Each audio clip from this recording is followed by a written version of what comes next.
हे हमारे स्वर्गीय पिता परमेश्वर, आज की इस पवित्र सुबह में हम आपका धन्यवाद करते हैं। धन्यवाद देते हैं उस जीवन के लिए जो आपने हमें दिया, उस सांस के लिए जो आपने हमारे भीतर फूकी और उस नए दिन के लिए जो आपकी अनुग्रह से हमारे सामने है। प्रभु, जब हम इस दिन की शुरुआत कर रहे हैं, तो सबसे पहले हम अपना मन, अपना हृदय और अपना पूरा जीवन आपके चरणों में अर्पित करते हैं। आप हमारे सृष्टिकर्ता हैं, आप हमारे पालनहार हैं और आप ही हमारे मार्गदर्शक हैं। प्रभु, आपने वादा किया है कि जो आप पर भरोसा रखते हैं, उनके जीवन में आप बहुत बड़े और अद्भुत काम करते हैं, और आज हम उसी विश्वास के साथ आपके सामने खड़े हैं। हे प्रभु, आप जानते हैं कि हमारे जीवन में कौन सी लड़ाइयां चल रही है। आप जानते हैं कि कौन सी चिंता हमें रातों को सोने नहीं देती, कौन सा डर हमें आगे बढ़ने से रोकता है और कौन सा दर्द हमारे हृदय में छिपा हुआ है। आज हम सब कुछ आपके हाथों में सौंप देते हैं। प्रभु, जो बोझ हम अकेले नहीं उठा पा रहे, उन्हें आप उठा लीजिए। जो दरवाजे हमारे लिए बंद हो चुके हैं, उन्हें आप अपने समय पर खोल दीजिए। और जहां हमें रास्ता दिखाई नहीं दे रहा, वहां आप स्वयं हमारे लिए मार्ग बन जाइए। परमेश्वर, हम प्रार्थना करते हैं कि आज आप हमारे जीवन में नए कार्य की शुरुआत करें। जिन सपनों को हमने टूटते देखा है, उन्हें आप फिर से जीवित कीजिए। जिन उम्मीदों को हमने खो दिया है, उन्हें आप फिर से जगा दीजिए। प्रभु, आपने बाइबल में लिखा है कि आप असंभव को संभव करने वाले परमेश्वर हैं। इसलिए आज हम अपने असंभव हालात आपके सामने रखते हैं। बीमारी हो, कर्ज हो, रिश्तों की टूटन हो, नौकरी की परेशानी हो या मन की निराशा, प्रभु, आप सब पर सामर्थी है। हे यीशु, आज हम विशेष रूप से आप पर भरोसा करते हैं।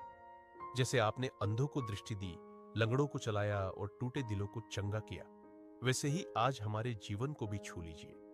हमारे विचारों को शुद्ध कीजिए, हमारे शब्दों को सही कीजिए और हमारे कदमों को अपनी इच्छा के अनुसार चलाइए।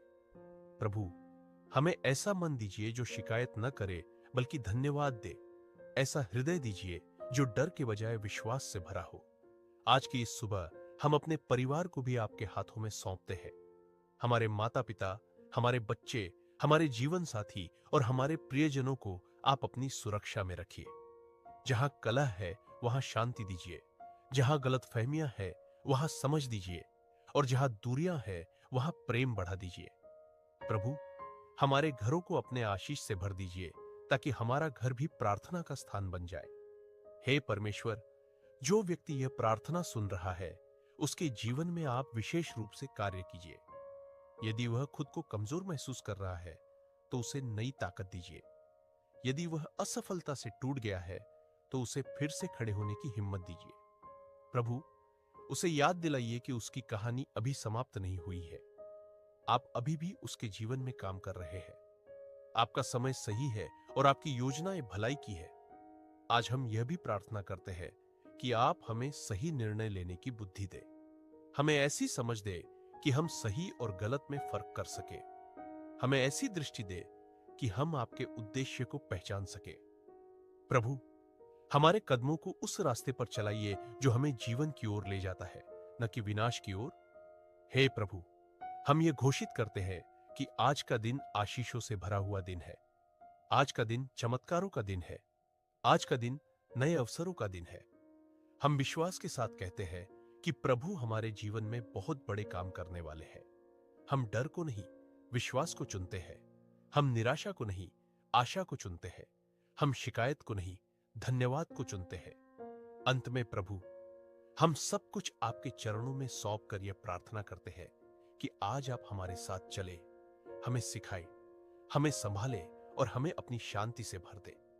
हमारा जीवन आपकी महिमा के लिए हो, हमारे काम आपकी इच्छा के अनुसार हो और हमारा हर दिन आपके नाम को ऊंचा उठाए। हम ये सब प्रार्थना अपने उद्धारकर्ता यीशु मसीह के नाम से मांगते हैं। आमीन।